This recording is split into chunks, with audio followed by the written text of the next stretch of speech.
बंधु जन आरोग्य योजना लगी मिलवा गोटे स्वास्थ्य कार्ड उभय योजना के मिलित भाव में लागू करवा लगी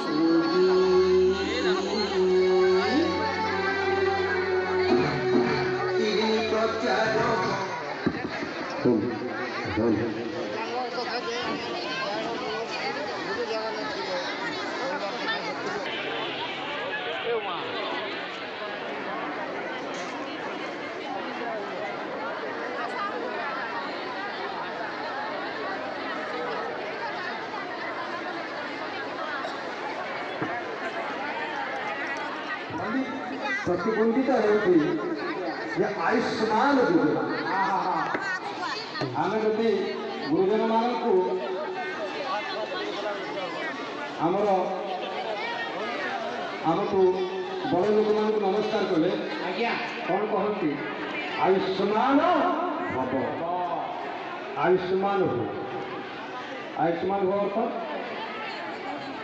तुम आयु को लंबित रहो आशीर्वाद आशीर्वाद आशीर्वाद दिखते आयुष्मान जार आयुष टे कम थी लंबा हो आयुष्मान के हम देह को जदि शरीर को जदि ठीक भाव में उपयुक्त समय रोग दाउर आम निजी रक्षा कर आयुष्मान हम नहले आयुष्मान हो पारे अच्छा बापा भागवत कौन कहले ए देह फिले सर्वपाई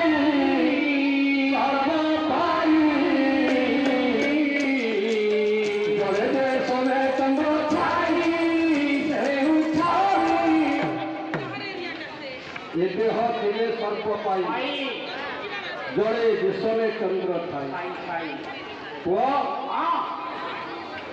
जन्मर गोटे प्रतिबिंब जब सृष्टि हम आज्ञा कौटी माटिरे ना तार प्रतिबिंब तार छवि गोटे भाषित हे जल पात्र थी कि जलाशय थी कि जो जल पानी थी से जंगल चंद्र ठाई पड़े संपूर्ण चंद्र आप देखिपारे से भाया ये देह जब थी तुम सब त्याग कर शरीर आद्यम धर्म साधन शरीर नथिले किसी किंतु शरीर मात्र ही रोग स्वतसिद्ध कथा शरीर अच्छी रोग भी अच्छी तेणु रोग दाउर आम निजी सुरक्षित कर माहालिया टंका नहीं लोक सब कोढ़िया आउ परिश्रम नहांती लोक ताश टी धोते गाँ गहल आराम से ताश खेल शरीर जब खराब है देह पानी खराब है आप मागणार चिकित्सा पाइबे टाटे खर्च ताकि बड़ कथा कौन अच्छे कि नहीं तेणु समग्र राज्य में 29,000 घरोई सरकारी स्वास्थ्य केन्द्र मिसिक आपणकर स्वास्थ्यर उन्नति काम करेंगे नहीं तो यहाँ आमर आयुष्मान योजना ये योजना अंतर्गत माने प्रत्येक घर प्रत्येक सदस्य गोटे गोटे एक कार्ड पाइबे से कार्ड को से पाखर दूर मध्यवर्ती जहाँ जो जगह को जाइए आप ट्रिटमेंट हो पारे नहीं राज्य राज्य आपको जापर अच्छा ये आप आयुष्मान भारत ता सहित माने जोड़ी है आयु योजना जे आमर ओडिशार गोटे बरपुत्र उत्कल महातर योग्य संतान पंडित गोपबंधु दास पुआ गोपबंधु दास को जानी टिके जानी ये निज छुआ पड़ी ज्वर ज्वर से कंपुची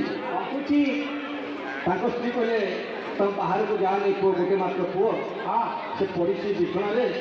उठी पारू देह बेस ज्वर होती घर फेर कहले जा कि गोपबंधु कहले ना ना ना मोर हजार हजार लोक बन्या विपन्न हो किए साहय ତେଣୁ ପତ୍ନୀର କଥାକୁ ସେ ତ ମାନିଲେ ଦେ ନାହିଁ ରେ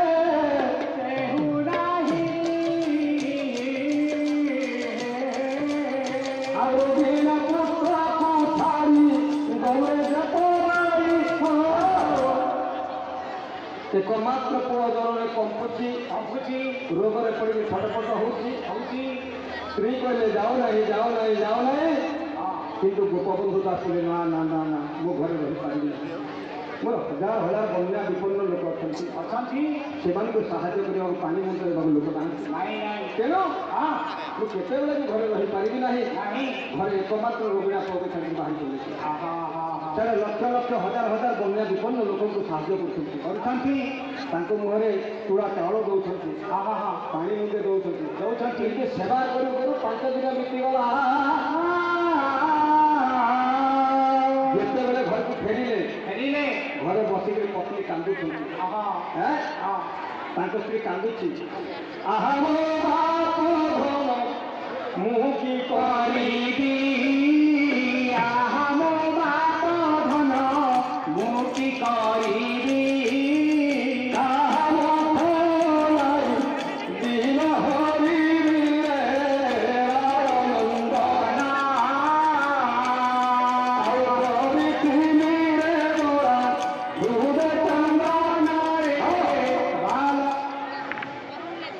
कांदुची देखिले गोपबंधु जे मुंड बाड़े स्त्री कांदुची कहले कौन है कहले तुम पुआ को रोगिणा पुआ छाड़ी पड़ेल तुम जीवा पर पिला छटपड़ी मरीगला एकमात्र एक बड़ा विशिके पुआ मोर छटपड़ी मरीगला ताकू साहाଯ୍य कला भाया लोक ना लोक नथिले तुम थे हूँ कौन गोटे बर्द कि गोटे डाक्तखाना नहीं तुम नगर किए नब आपको पिलाटा तुम गला छटपट हो मरीगला गोपबंधु कहले पागड़ी पागड़ी कौन कहतु मोर पुआ मरीगला मोर गोटे पुआ सीना मरला मोर गोटे पुआ सीना मरला मोर लक्ष लक्ष पुआ सारे बंटिले गोटे पुओ मरी जाए लक्ष्य पुओ बंची यही भाया उदार मनोभाव यही भाया लोक सेवार मनोभाव जहाँ से पंडित गोपबंधु दास नहीं से कौन कहती ऋषु मोर देह ए देशवासी देशवासी चली जातु पिठिरे देशवासी देशर स्वराज पठे जेते गार पुरु कही पड़ी मोर मन सहार मोर देहटा माटी में मिशी जाओ एवं समग्र देशवासी तार पाद दे जाओ ये भाई महान चिंताधारा नायक उत्कल मातार योग्य सन्तान उत्कलमणि पंडित गोपबंधु दास गोटे कार प्रचलन होती गोपबंधु जन आरोग्य योजना अंतर्गत से योजना अंतर्गत गोटे कार्ड भी आमको दिया नहीं आउ गोटे योजना अच्छी से योजना हूँ जे आपणकर आयुष्मान बयो बंधना योजना आयुष्मान बयो बंधना योजना अच्छा बयो कहले कौन बयो कहले बयस है बयो कहले कौन हम ये बयस प्रतिक्रम कहीं कहले जे निर्वापति किमु कहले दानम सौर घटे बाकी सावधानम बयो हते कि बहिता प्रयास पयो हते कि फल से बनी तेणु बयस द्वारा मैंने बयस को जो अतिक्रम कर मैंने आप चतुर्थ बयस जो आसिक पहुँची से वृद्ध वृद्धांग मान गोटे भव्य योजना जे बय बंधना योजना जे वृद्ध वृद्धा मान स्वास्थ्य सुरक्षा तार दायित्व सरकार नहीं एवं से वृद्ध वृद्धा मैंने केमती आउ कि दिन भल कर बचिए देह पा ठीक रोग व्याधि दूरीभूत हम से योजना बाहर कर बय बंधना योजना अच्छा बुढ़ा बुढ़ी कहीं बुढ़ा बुढ़ी मान कहीं योजना स्वतंत्र योजना कहीं ବୁଢ଼ାବୁଢ଼ୀ କାହିଁକି ଗୋଟେ ଆୟୁଷ୍ମାନ ଭାରତରେ କରିଦେଇଥିଲେ ହେଇଥାନ୍ତା କିନ୍ତୁ କାହିଁକି ବୟୋ ବନ୍ଦନା ଯୋଜନା କରାଗଲା ସେଟା ଜାଣିଥିଲି ଆଜ୍ଞା ଜାଣିଥିଲି ଯେ ବାଟ ପଡ଼ିଗଲା ଆଉ ତୁ ଜାଣିନୁ ପୁଅ ଯେ ଘରକୁ ଗୋଟେ ବୁଢ଼ା ଦରକାର ଆଉ କ୍ଷେତ ଗୋଟେ ମୁଢ଼ା ଦରକାର